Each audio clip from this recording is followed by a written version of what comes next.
West, it may as well think again.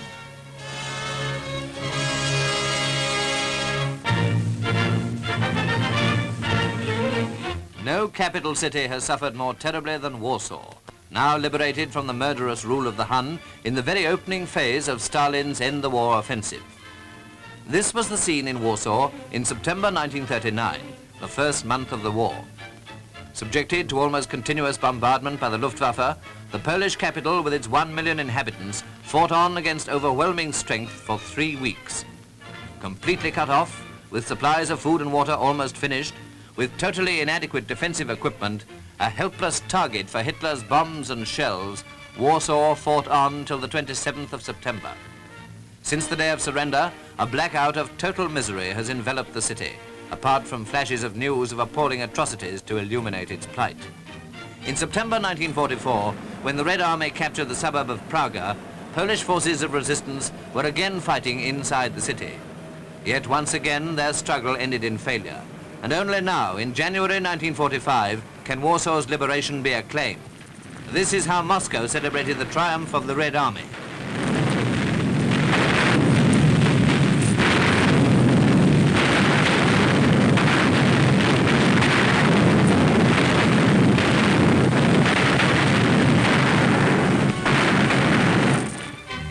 Naturally, it's too soon to receive Russian newsreels of the new offensive. Moreover, when the Red Army broke through in the south, it moved at such a pace that progress must be reported hourly to be up to date. The advance towards Silesia at an early stage covered about 100 miles in 3 days. Then came the news of the outflanking breakthrough north and south of the Polish capital and its liberation. Berlin said the Russians were attacking from at least 8 points, claiming only to have held them on the East Prussian front.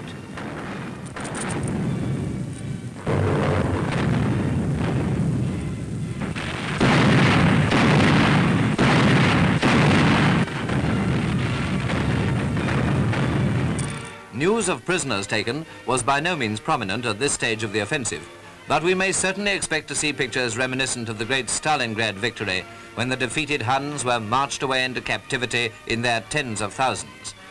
But already the Allies have the best of reasons for celebrating the latest Soviet victories. While the offensive crashes on across Poland towards the Reich, the Allies paid tribute to the men of the Red Army and to their brilliant leaders, Marshal Konev, who directs them in the south, Marshal Zhukov on his right flank, southwest of Warsaw, Marshal Rokossovsky to the north,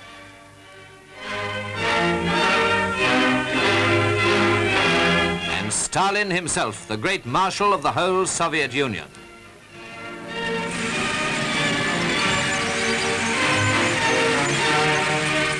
Moscow says this offensive is one to end the war, and without any doubt it will go far to achieve that object.